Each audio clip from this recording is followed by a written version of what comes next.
go. Bonsoir, everybody. Bonsoir. Tonight, Bonsoir. we have a very, very, very special guest. His name is Mr. Antoine Clerc-Renaud from Montreal by way of Annecy, France. And he is a video game historian, the co-author of 5 books, including this one right here, which covers the entire history of Coleco Industries. And this book is for sale here.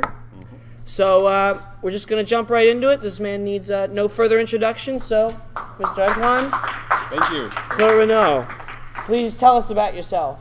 So yeah, like you said, I'm from Montreal. I've been living over there for 7 years now.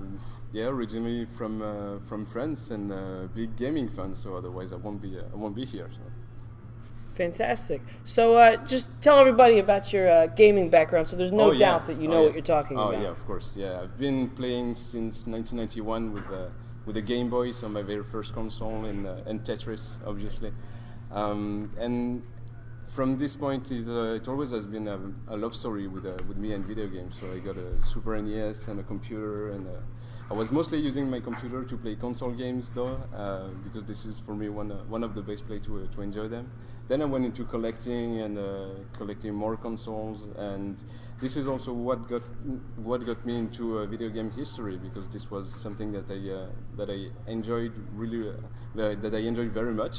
And so yeah, this is pretty much my gaming background. Awesome. So more as far as the resume is concerned, tell us about your background in history specifically.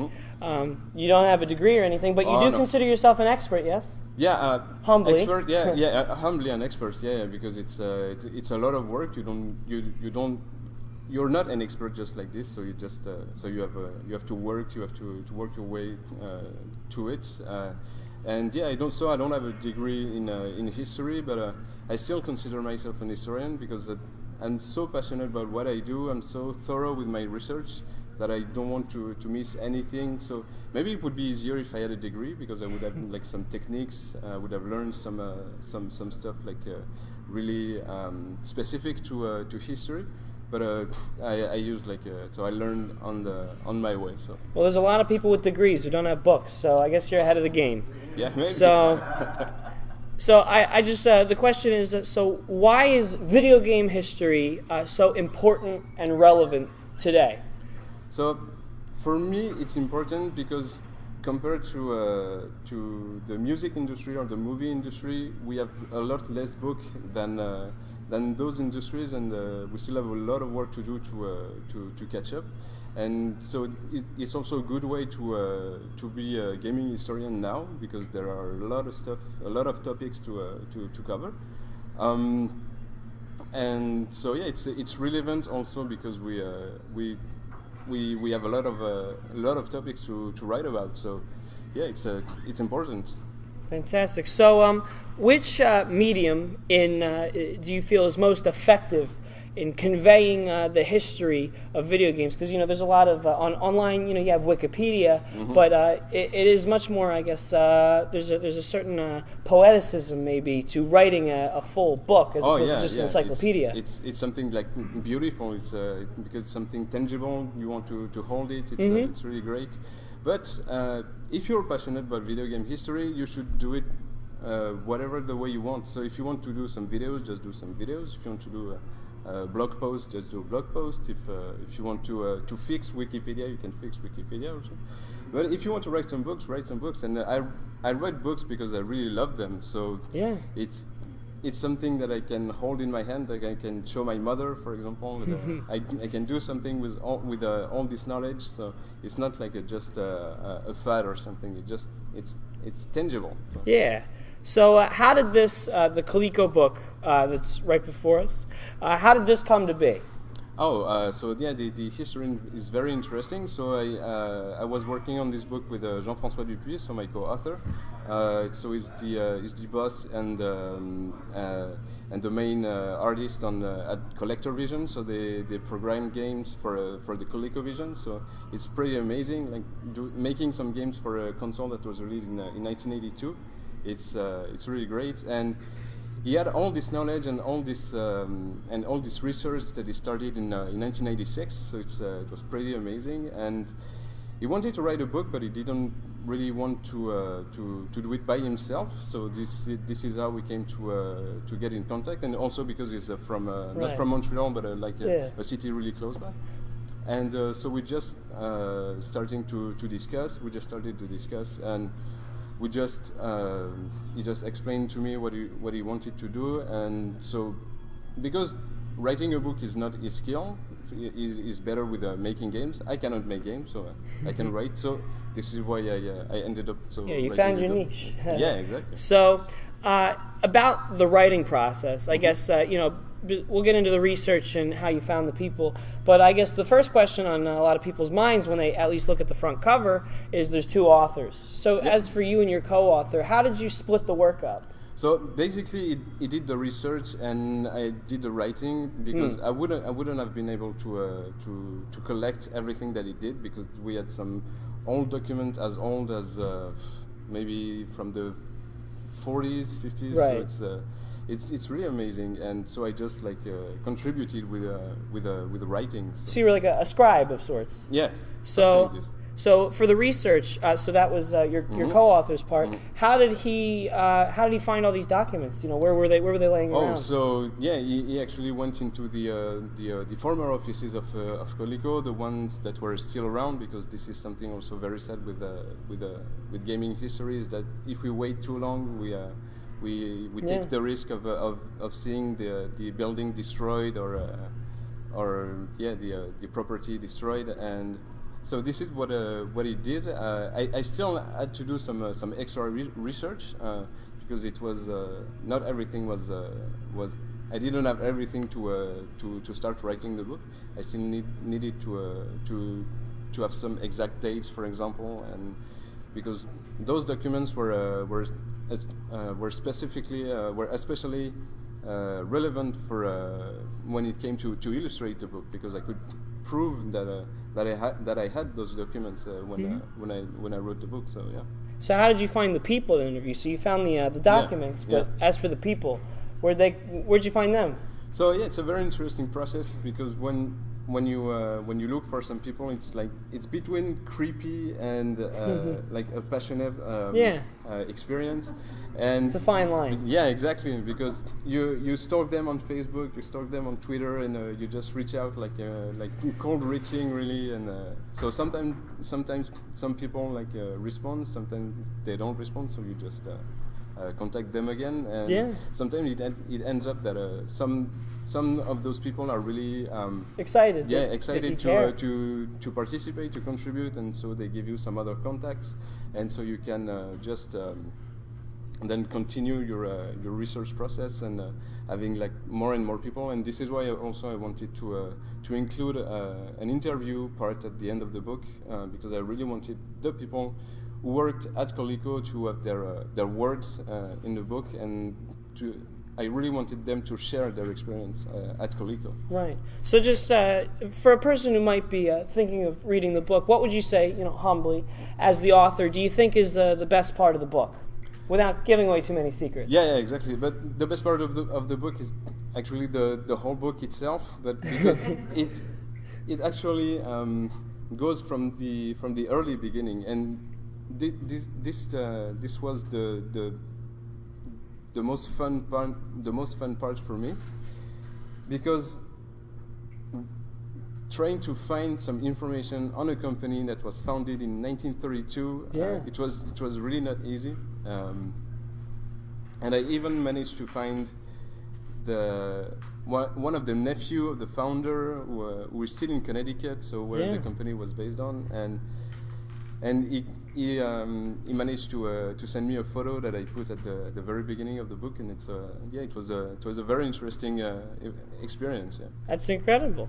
So as for the writing of it itself, did you ever experience any writer's block?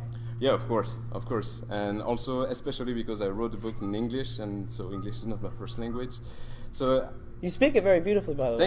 Thank you very much.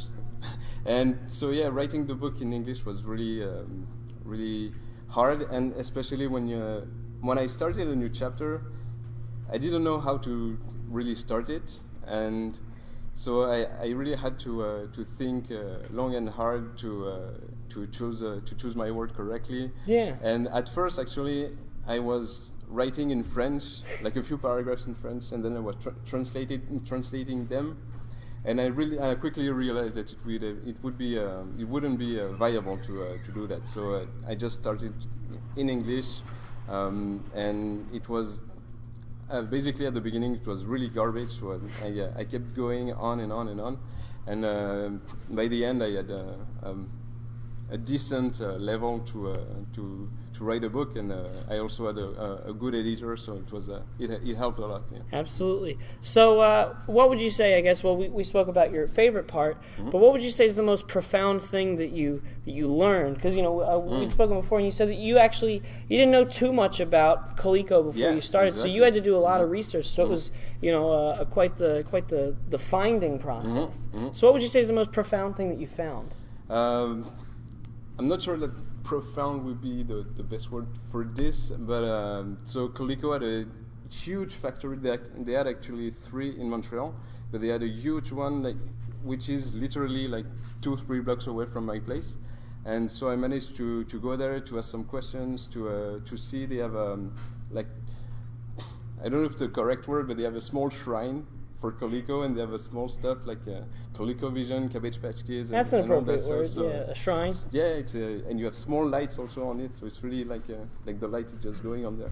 And so and when I learned that they were in Montreal, I managed to find some people also who worked over there. So it was really, really cool. Yeah. So for anybody out there who might be considering, because you'd said before that. I guess it's one thing to have a Wikipedia article, but then it's another thing to actually write and get a book published. So what would you say for anybody else out there who might be aspiring to become a video game historian such as yourself? So I would just say to them, just do it. Don't hesitate. Especially if you have accumulated a lot of research, and if you still think that it's fun to write and fun to do the research, just do something about it. So even if it's not a book, just do a YouTube video or a blog post, anything. Because we need it. Also, there are not enough books out there. So. Yeah. So what are you doing? Now that you've finished this book, is there a part 2 coming?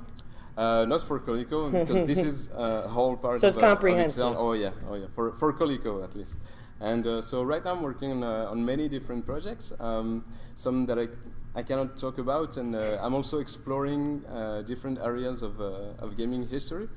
Because something I really so making this book about Coleco made me realize that we also need more books like this on other companies. So because we have books on Nintendo, we have books on Atari, and so I think we can have some more books. Though why not a book on Electronic Arts or Blizzard or Rare Entertainment. And also something I would really love to do is biographies.